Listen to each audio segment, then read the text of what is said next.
Bom, começando. Eu tive um problema sério aqui e agora que eu consegui fazer a transição. Então, isso aí que é hoje, né? Bom, vamos ver a transição. Então, o texto aqui e vou fazer assim. Não precisa ninguém, pelo menos alguém pode depois olhar.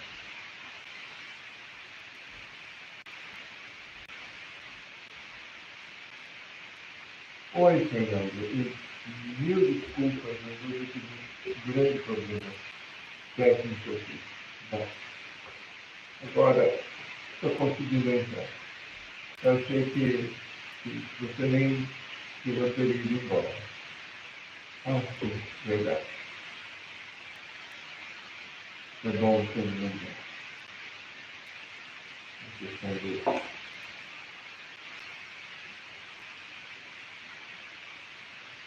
Agora,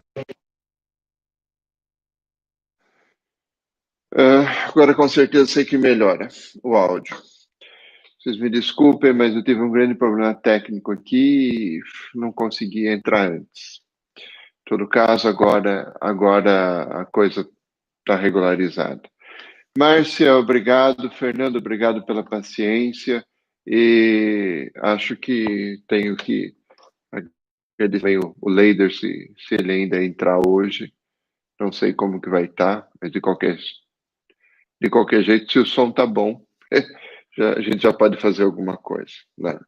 Bom, deixa eu só tirar esse teclado daqui, depois um teclado em francês, e aqui agora o teclado acho que em português fica melhor. Espero. Né? Espero que dê certo. Bom, gente, a 80ª Adveniens é uma encíclica do Paulo VI, que foi publicada no ano de 71, em 14 de maio de 71, oitavo ano do pontificado do Papa Paulo VI, já tinha acabado o Concílio Vaticano II, e aqui a gente pode ver, nessas duas encíclicas do Paulo VI, a Popular no Progresso e a 80ª Adveniens, que pouco a pouco a igreja vai mudando o discurso, né? Vai mudando o discurso e vai fazendo coisas muito diferentes. Né? O próprio conteúdo e a própria linguagem muda bastante. Tá? De qualquer jeito,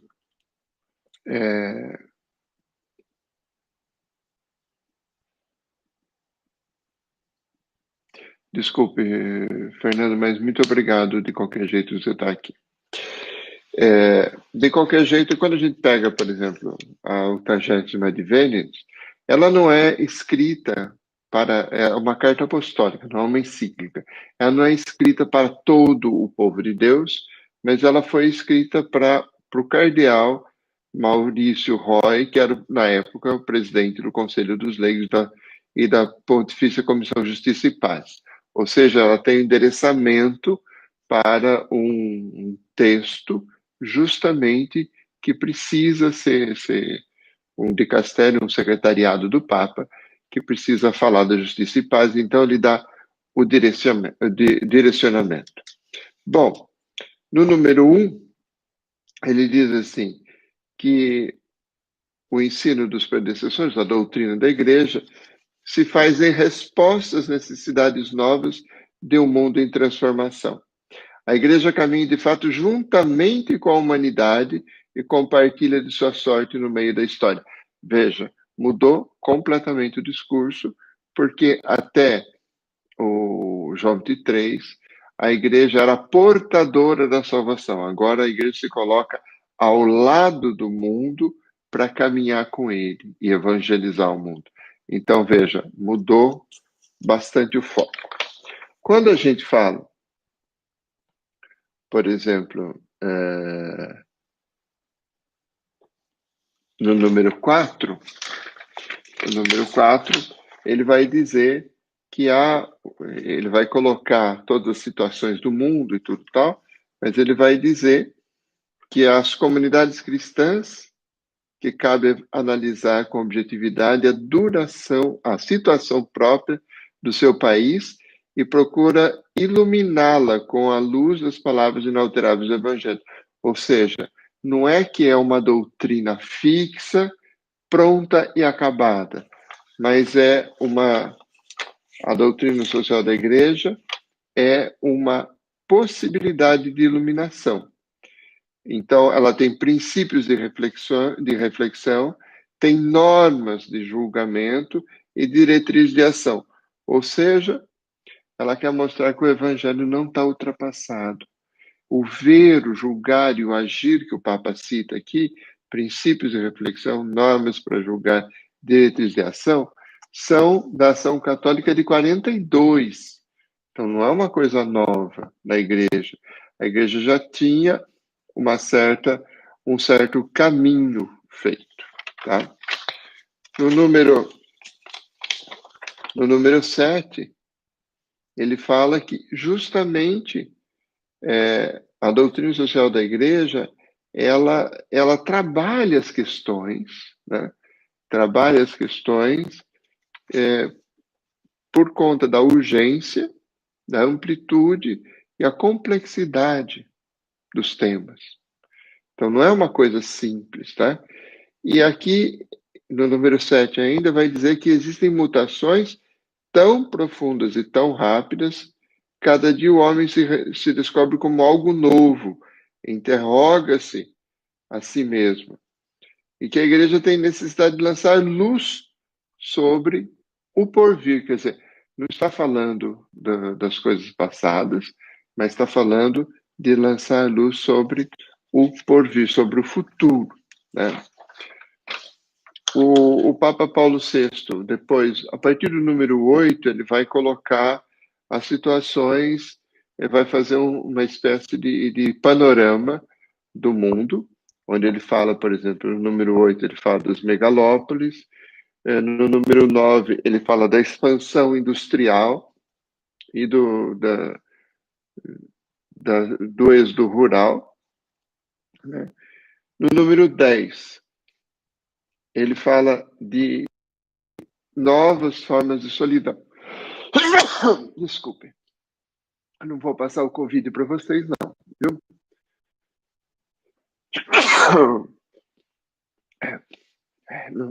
Eu estava usando máscara e a máscara me dá alergia.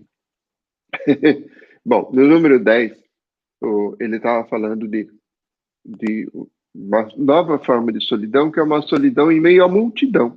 Ele está falando de 71, isso. Está falando de novos proletariados, né? Onde se esconde, número 10. Ele fala de novos proletariados, onde por detrás das fachadas esconde-se muitas misérias, ignoradas mesmo pelos vizinhos, outras estabelecem-se onde só sobra a dignidade do homem, delinquência, criminalidade, droga e erotismo. Quando ele fala isso, eu estava lembrando de Gramado. Se você já foi para Gramado, você sabe que você não encontra casa feia em Gramado. Parece que é um negócio de plástico, né? Parece que só tem coisa bonita em Gramado. E eu conheço os bairros feios de Gramado. São atrás dos morros. Você tem alguns morros em Gramado, quando você olha a cidade, e os bairros estão atrás dos morros, foram escondidos, os pobres estão escondidos lá atrás, né? É bem isso, né? Por detrás das fachadas escondem-se muitas misérias, né? O Papa fala no número 11 que são os mais fracos que se tornam as vítimas, não são nunca os mais fortes, né? No número 12, ele vai falar da questão da urbanização na Bíblia. Ele vai falar que a Bíblia coloca a cidade como lugar que é contra Deus, né? E depois do 13, ele fala dos jovens, a questão dos jovens. 14, ele fala da mulher. dos trabalhadores, ele fala das discriminações dos novos pobres, os novos proletários, número 15, né? E fala, no 17, ele fala do direito à imigração. Desculpem.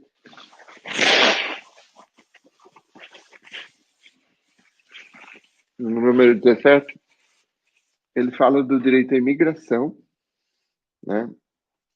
E aqui ele tem uma citação na Nostra Aetate, que é a nota 13, no final do 17, e ele diz uma coisa que é forte, hein? O Papa Paulo VI falava algumas coisas meio fortes também. E ele diz assim: não podemos invocar Deus como Pai comum de todos, se nos recusarmos a tratar como irmãos alguns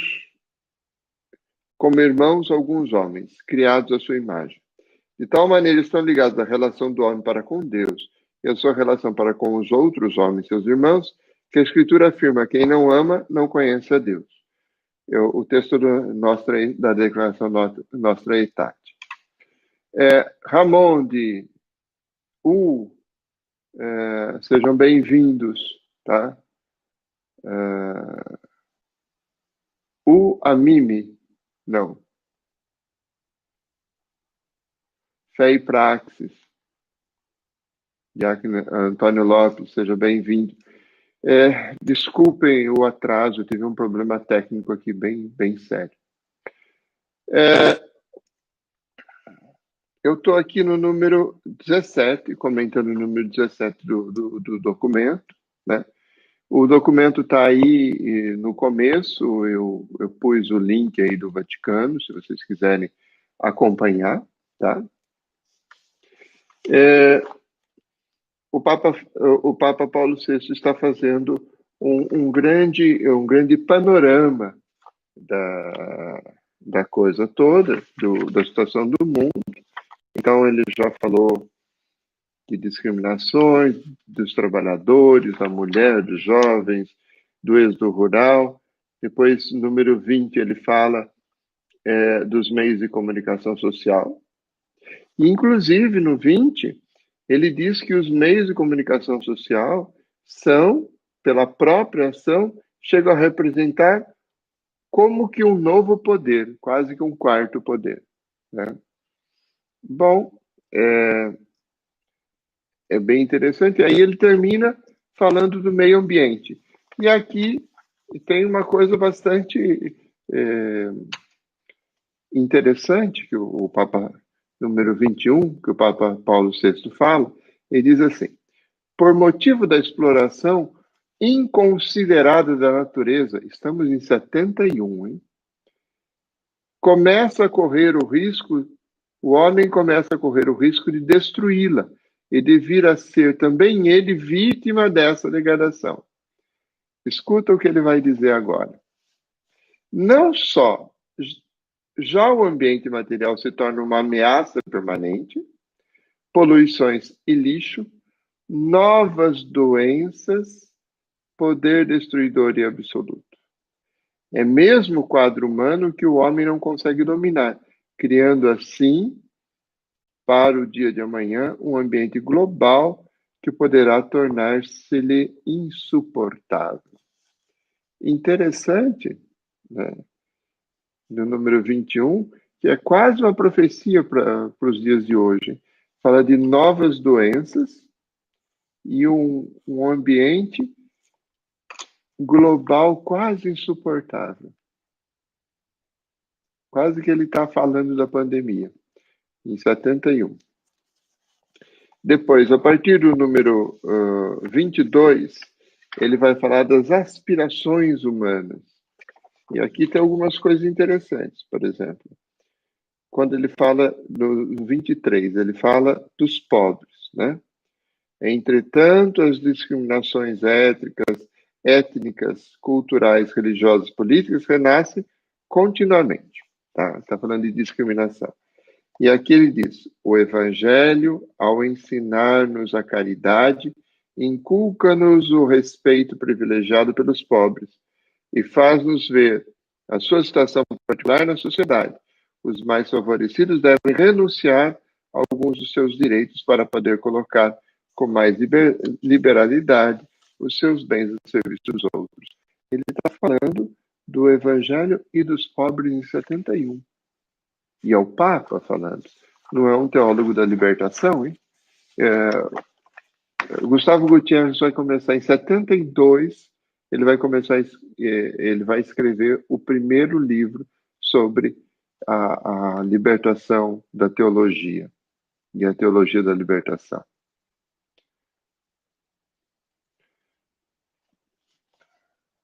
Número 26. Aqui ele vai começar depois, a partir do 26, ele vai analisar as ideologias, né? E ele vai começar a colocar algumas coisas interessantes. Ele vai falar da ideologia marxista, no número 26, vai falar do materialismo ateu, né? E vai falar inclusive da ideologia liberal. Então, ele coloca as ideologias, né? Ah, muito bem.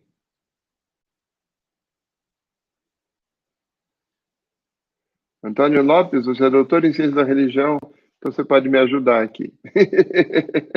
Eu estou fazendo um comentário da 80ª Advênia e estou tentando falar as coisas que são mais relevantes. Tá? Depois coloque os seus comentários aqui.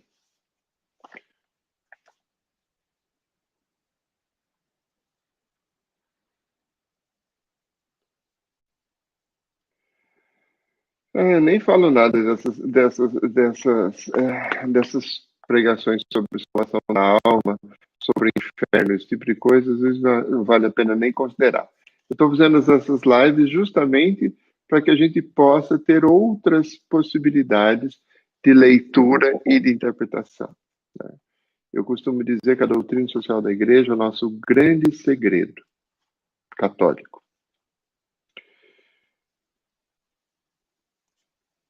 No número 27, o Papa Paulo VI diz que a fé cristã é o oposto das ideologias. Fernando, até mais. Boa missa para você e reze pela minha conversão. Ele diz assim, no 27, a fé cristã situa-se num plano superior e algumas vezes oposto ao das ideologias, na medida em que ela reconhece Deus, transcendente e criador, o qual interpela o homem como liberdade e responsável, né? Número 29, ele vai dizer que a técnica, olha só, ele vai dizer que a técnica universalizada, como forma dominante de atividade, é um novo positivismo, que é bastante interessante.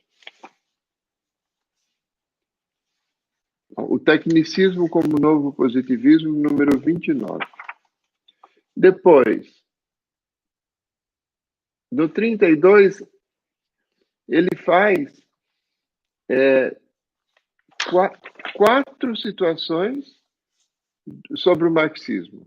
Ele diz do marxismo como prática ativa na luta de classes.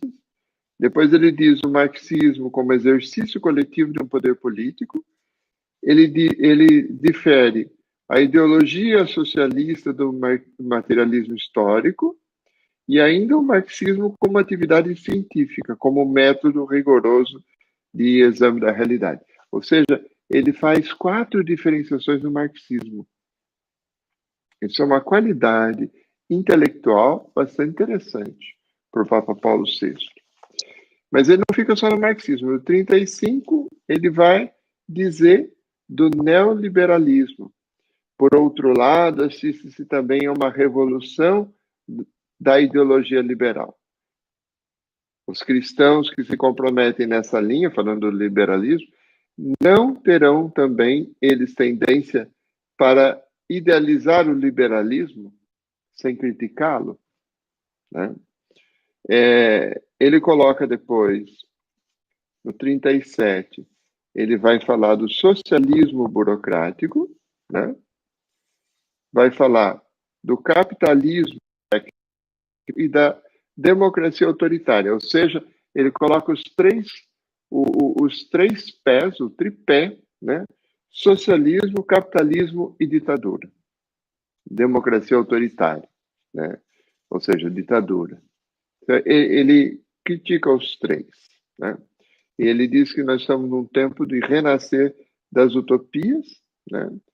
Como apelo, número 37, apelo à utopia não passa muitas vezes de um pretexto cômodo para quem quer esquivar as tarefas concretas e refugiar-se num mundo imaginário. Quer dizer, ele faz as críticas todas, né? Fala no 38, ele fala do novo positivismo, né? Desculpa, no 37, ele vai dar alguns critérios. Ele diz assim: o dinamismo da fé cristã triunfa então dos cálculos mesquinhos do egoísmo. Animado pela virtude do Espírito de Jesus Cristo, Salvador dos homens, apoiado pela esperança, o cristão compromete-se na construção de uma cidade humana, pacífica, justa, fraterna, que possa ser uma oferenda agradável a Deus. Esses são os critérios. Então, veja bem, os critérios é a construção de uma cidade que seja humana, que seja pacífica. Então, estamos rejeitando a violência. Uma sociedade que seja justa. Estamos rejeitando a exploração. Uma sociedade que seja fraterna. Estamos rejeitando a luta de classes, tá? E que integre a dimensão religiosa do homem. Então, que tenha uma religião que não seja simplesmente uma religião escapista, tá? Bom,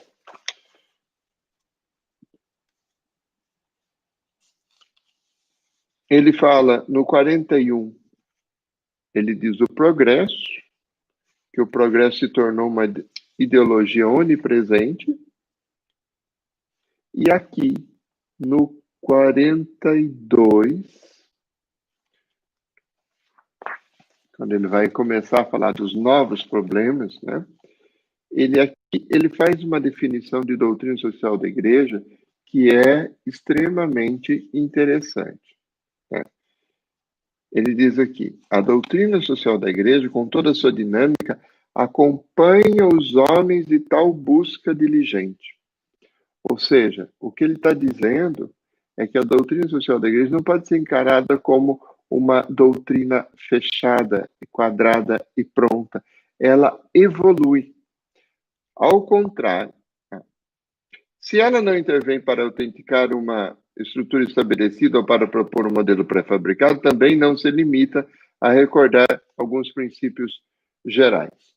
Ao contrário, ela é algo que se desenvolve por meio de uma reflexão que é feita em permanente. Que é feita em permanente contato com as situações desse mundo. Então, parte da realidade. Susceptíveis de mudança sob o impulso do Evangelho, qual fonte de renovação, enquanto que a sua mensagem é aceita na sua totalidade e nas suas exigências. Ou seja, a doutrina social da igreja parte da realidade, evolui e está baseada no Evangelho, nas exigências do Evangelho de Cristo, né? Tal doutrina desenvolve-se também com a responsabilidade própria da mesma igreja, marcada por uma vontade desinteressada de serviço e por uma especial atenção aos mais pobres. Eu vou colocar aqui definição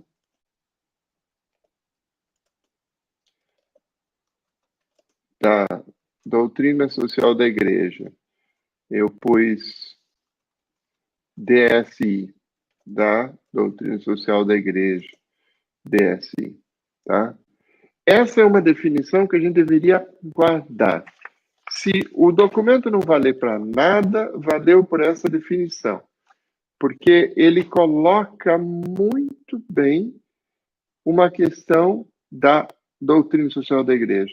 Ou seja, não adianta você pegar um documento, começar a repetir o documento e dizer, olha, em 42 se dizia isso, em 40 e não sei quanto se dizia isso. Não, a igreja vai evoluindo. Quer dizer, você pega, por exemplo, alguns tradicionalistas que dizem, tem o decreto de 1939, de 42, que diz que os comunistas estão todos excomungados e tudo tal. Ok, a igreja condena o comunismo, mas essas coisas todas vão sendo aperfeiçoadas. Decreto é decreto, decreto não é lei. Decreto é uma situação administrativa que evolui, né? Então, o direito canônico mesmo foi reformado em 83. Foi todo reformado em 83.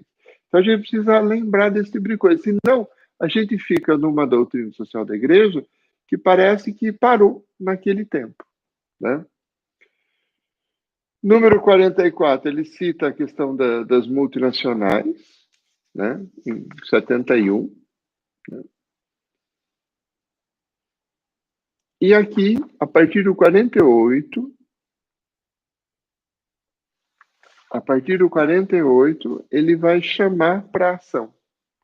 E aqui, interessante, porque a Popular no Progresso termina chamando os cristãos à ação, ação política.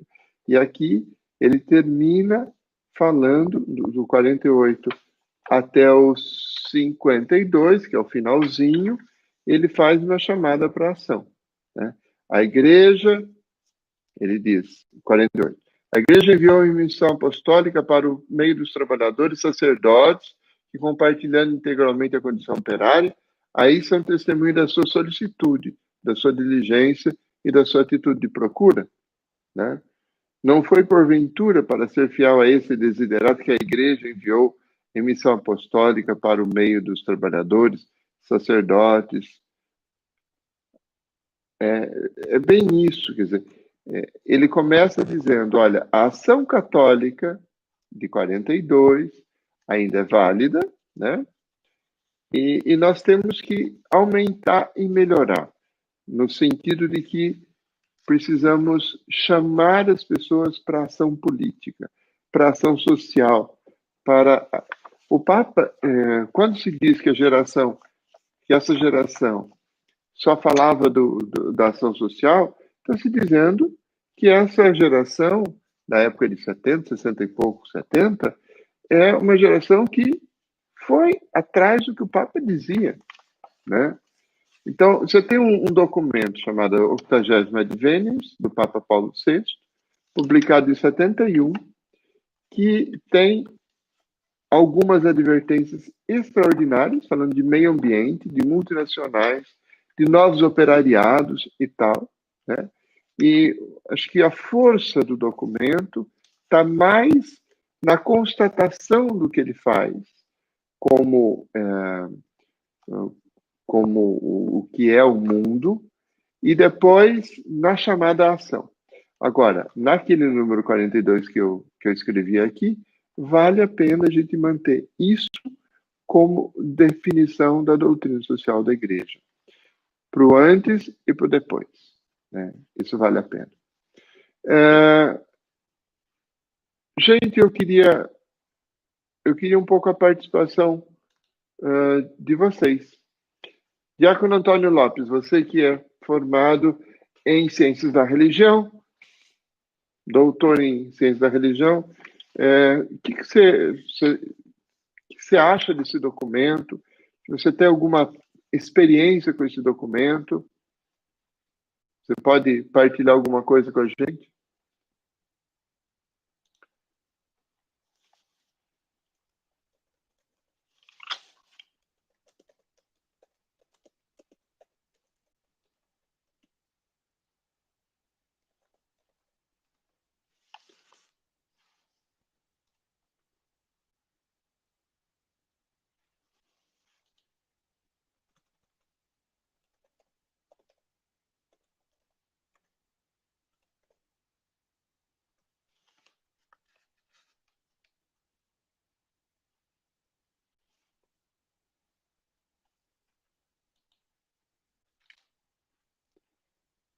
Desculpe. É, você pode... Quando ele fala dos sinais dos tempos é, não é uma nomenclatura de Paulo VI, é de João 23, na verdade. João 23 diz os sinais dos tempos.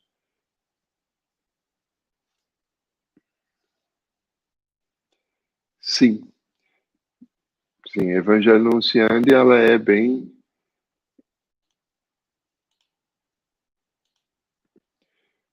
O Antônio Lopes diz aqui que ele expressa a preocupação de que ele vai depois afirmar no Evangelho anunciante.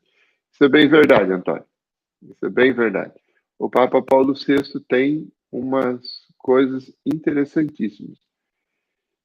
Extremamente curialista, mas extremamente inteligente. E depois que saiu da Cúria e andou pela ONU e pelo mundo e tal, descobriu a pobreza.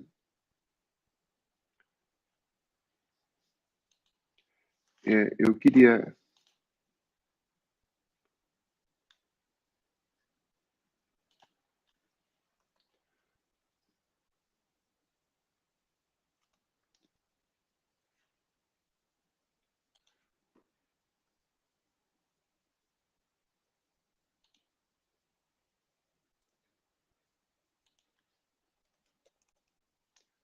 Só um minutinho.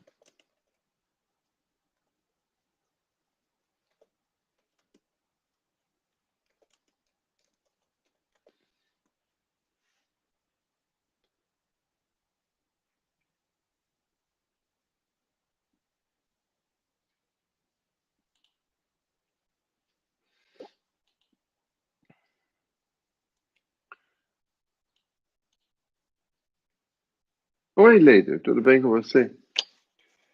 É, eu acho que esse documento vale a pena ser lido, vale a pena ser olhado, né? O próximo documento que a gente podia ver é justamente a, a Evangelho Anunciante.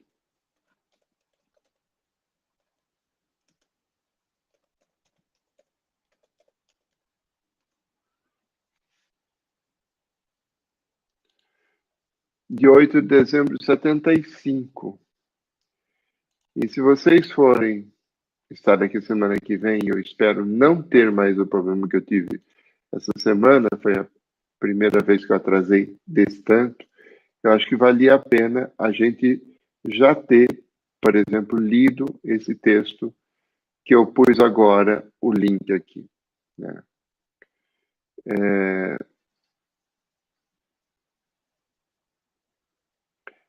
Por enquanto eu não estou tratando, Antônio, Diácono Antônio, por enquanto eu não estou tratando da América Latina, estou tratando só os documentos pontifícios. Eu quero pegar os documentos pontifícios e chegar até a Fratelli Tutti, né?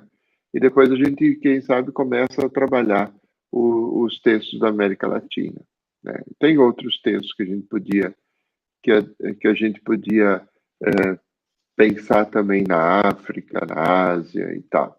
Mas, por enquanto, acho que se a gente já pegar os documentos pontifícios todos, será bastante interessante. Depois, se pegar de Medellín, Puebla, vir até o documento de Aparecida, seria uma outra fase para a gente pegar, né?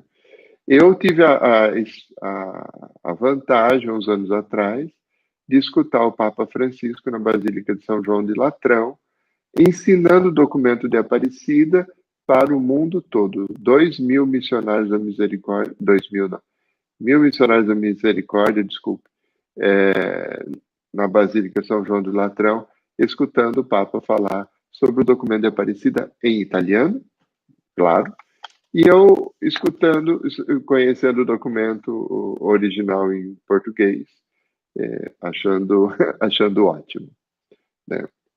Bom, esse documento, Autogesma Divinities, acho que a gente tem que lembrar de duas coisas. Dessa questão do número 42 sobre a doutrina social da igreja, e isso seria maravilhoso.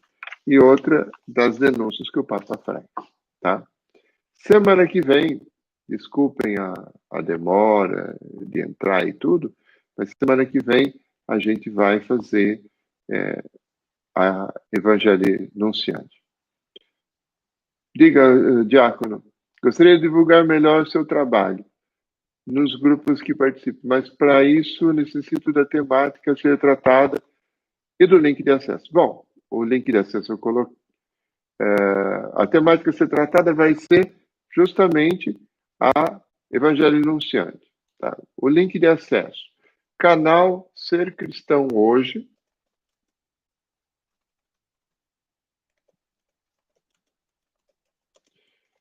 Agora, se você precisar, eu acho que você precisa, eu posso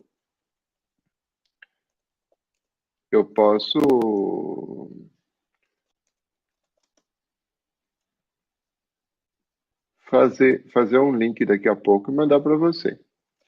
Se você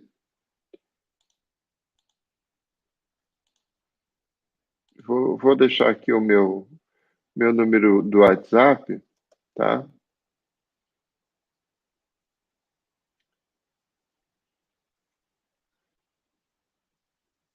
Ah, ok. Peraí, deixa eu anotar então o seu WhatsApp.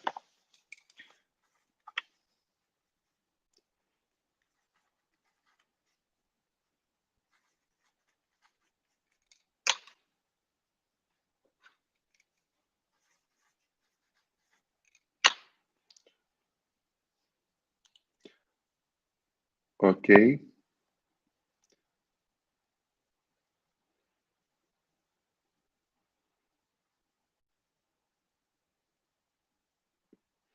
Eu anotei o seu.